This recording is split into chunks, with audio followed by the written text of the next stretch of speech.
Hey, I wanted to open this up by addressing the social media post about Dwayne the past couple of days.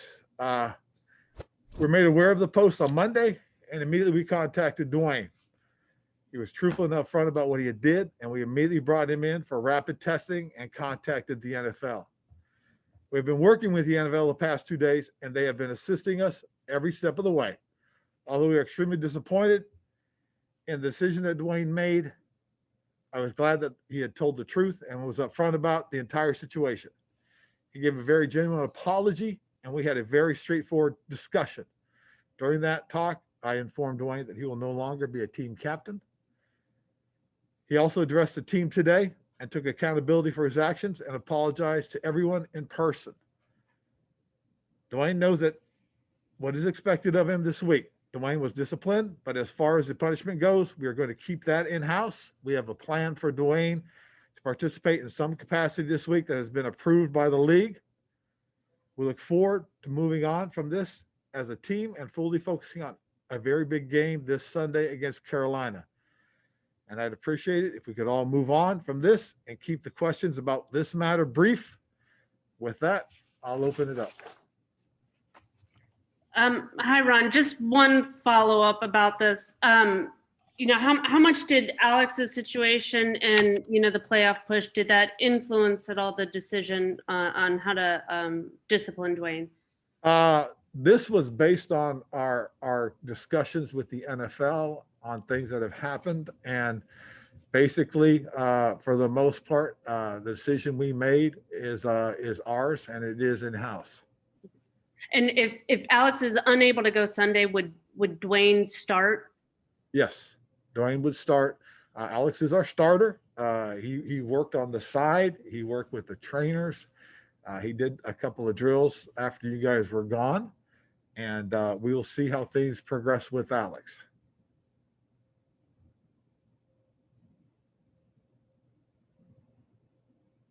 Matt Parrish? If John's not on, I'll go.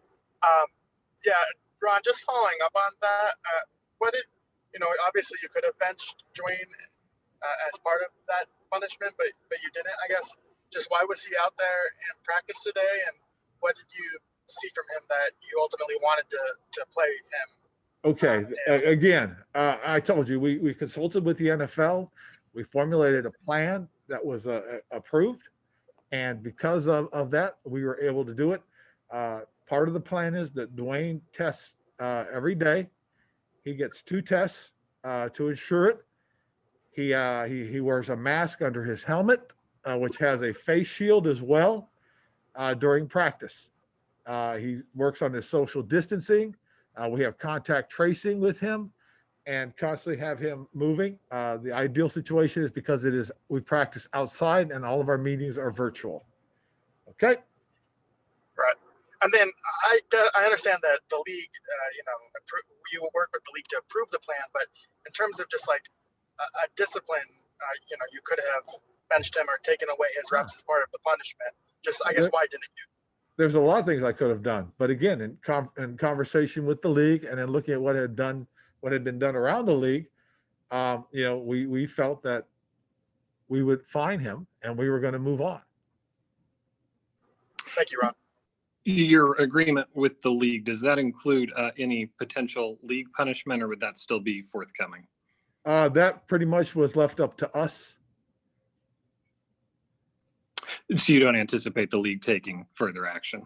I don't. Again, we were very forthright with the league, very upfront.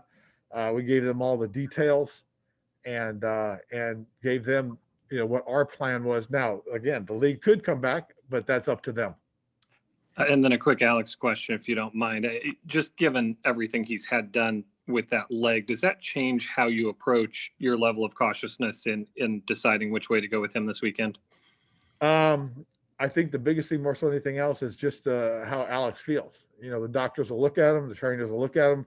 They're working with him, and again, he had a really good day today, and we'll see how he feels in the morning, and we'll go from there.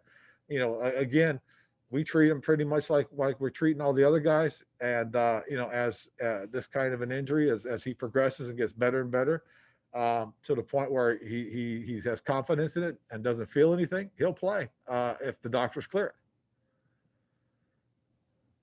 Time's Hey, up. Ron, Antonio Gibson, we saw him out there a little bit. What did you see from him? What's your sense of his status right now?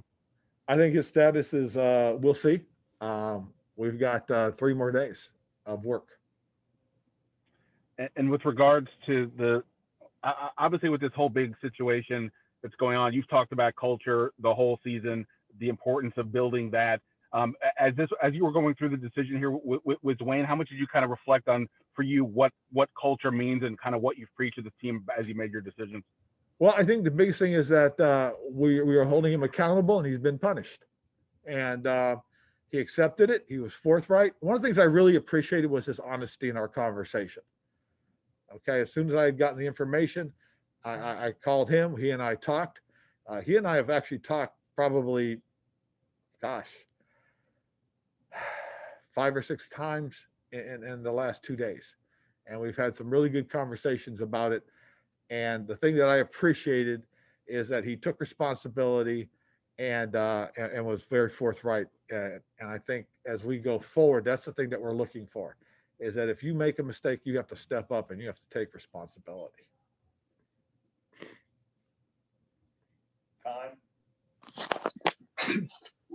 How do you see him reacting how did the other players react to him, and how much do you gauge their reaction to see what you then need to do? I thought their reaction to it was appropriate. There was some supportiveness in it as well, in the way they reacted to his apology, which was important, because that was one of the really good things about the way the players reacted. He's one of us, and I think it's one of those things that they know he made a mistake. They accepted that because he was upfront about it, and I really do appreciate the way they supported him. And how much for this franchise? Okay, just so everybody knows, we play the Carolina Panthers on Sunday. Okay, I've answered enough questions on this. You guys have had enough opportunities to get enough information about this. Okay, we are playing Carolina. If I don't get any more Carolina questions, I'm done. Okay, let's be honest. Again, let's don't make what's interesting important. What's important for this franchise right now is that we are going forward. Okay, we play on Sunday. I want to get that really clear. We play on Sunday. The game on Sunday, to me, is more important, okay, than what has happened. What has happened has been dealt with, okay?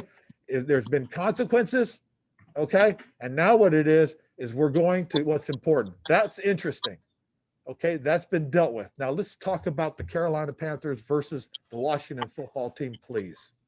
And that's what I was actually going to get to. And just with all the stuff that you guys dealt with this year, how much does it help to stay focused on a game like that? Because this team seems to have been used to just kind of keeping a certain focus, I guess. And that's exactly it, John. We're trying to make sure we focus on what's important. I told the guys in the huddle just before we got started, there's a lot of interesting things that are out there, but the most important thing that's out there right now is the game we're about to play. We have to focus in on that, stay focused on that, and don't be distracted, okay? We see a lot of things, but we have to see the important things.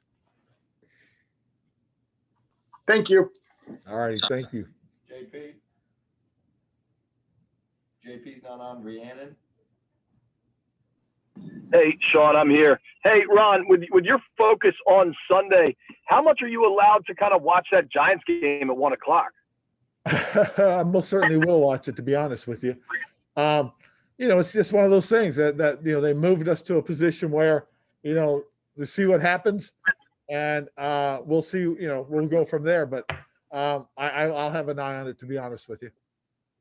And then with all of the noise kind of that's come over the last few days, does that allow your team to come together even more? Yes, I like to believe that our guys have come together and they put their focus on playing this game coming up on Sunday. Rhiannon. Rhiannon's not on. Yeah.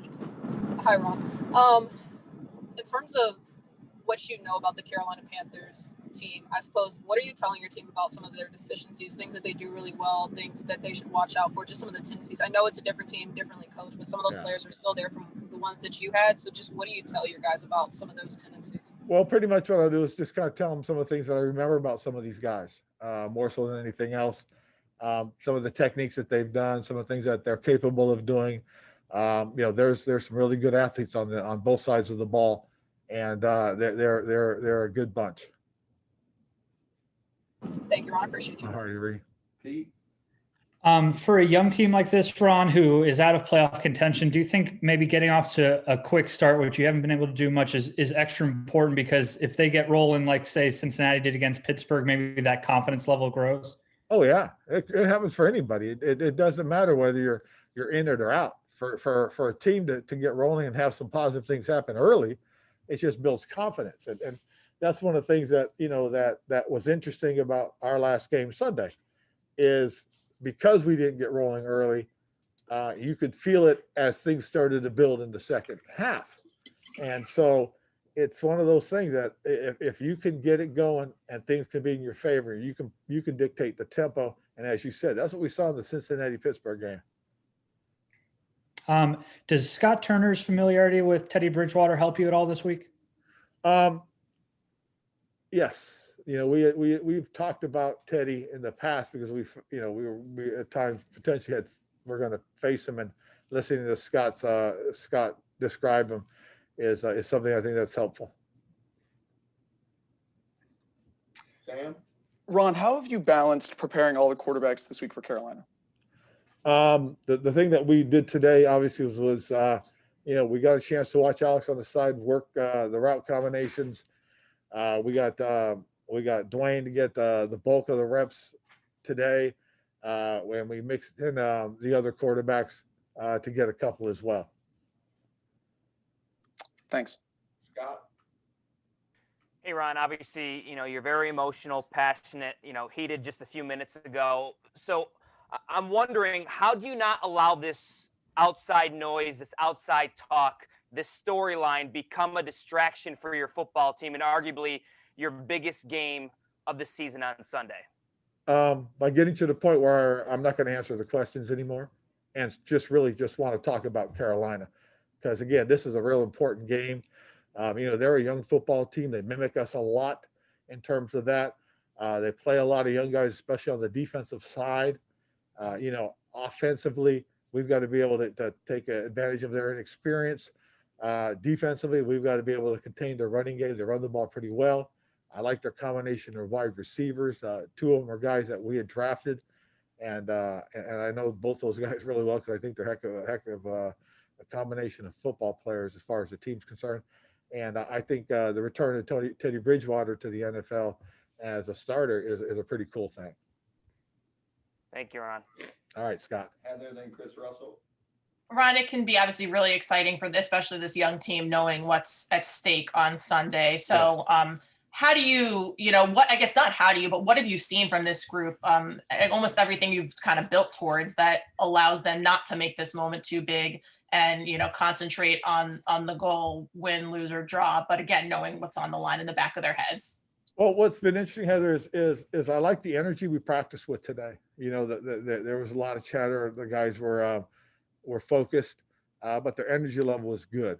The thing that that again we've tried to do is talk about just that, hey, this is an important game, and what's happened is the last 5 weeks every game has been important, and that's the beauty of the situation we're in, is that in my opinion, from really when I talked about it week 5 to now, every game we've played has had is having an impact on the standings right now.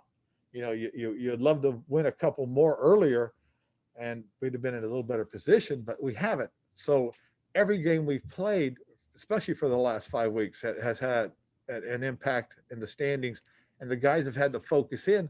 And that, I think, is why we've been able to play the way we have, continue to practice with good energy, because we're playing for something. We've got a shot. We got a chance. This is big games. This will help us going forward. Win or lose, these next two, this is a great growing experience. And it's an opportunity for these guys to get a taste and feel what almost playoff football looks like right now. Hey, Ron, despite Carolina's record, they've been in just about every game. I think they have, 8 out of 10 losses by less than a touchdown. Does that help you sell the message to Yes. your guys that not only are they playing for something, but hey, you can't take this team lightly despite their record? Agree, because we're in the same boat. If you go back and look at that little stretch we had starting from week 5, we were in the same boat. We lost several of those games by a score or less. And that is, to me, is where you see the growth in young teams, is that they keep the scores close. They play hard to the end. And that's what we have to focus on. This team's not going to roll over. I'll promise you that much. Just all you got to do is watch the tape and you'll see it. And they've had some heartbreak losses, but that's going to serve them as well next year, just like this is serving us well next year. Okay. And that's learning how to play in these games. And eventually when they learn to win, what you'll do is you'll talk about a 4-game win streak. And that's kind of what has happened for us. We've gotten to the point where we've figured out, that through our resilience, we can win. 2 more. Hey, Ron, if you were to win the division this week, ostensibly, does everything that you guys have gone through this year, even the stuff this week, all those things you've kind of had to navigate through, does that make it even more, something you can appreciate? It probably will. Honestly, it probably will. The biggest thing I think, again, is more so than anything else is, you want to win just because you want to show everybody you're a good football team. I don't care what the record is, because again, if we win and get into the playoffs, we've accomplished a lot. But I do think that we can make some noise. But again, we got to take care of business first and foremost. We got a big game on Sunday. Last one. Hey there, Ron. Just to go off what you were just saying, you want to win to show you're a good football team. You've always talked about wanting this team to be relevant, and there's nothing that says relevancy more than getting into the postseason. We know what it would mean to these guys, but what would it mean to you as a coach, coming from a 2-7 at one point this year to make it to the postseason? What would that mean to you? It mean a lot, just because, trying to get the guys to understand, that looking at where we were and believing we had a shot, which I do. I believe we can make some noise. I really do. I like the personnel we have. A lot of these guys have learned and grown into what we do. A lot of them are buying in, and winning helps that. And if you can win the division and also goes, God, coach was right about us, man. That means a lot. That would mean a lot to me. It really would.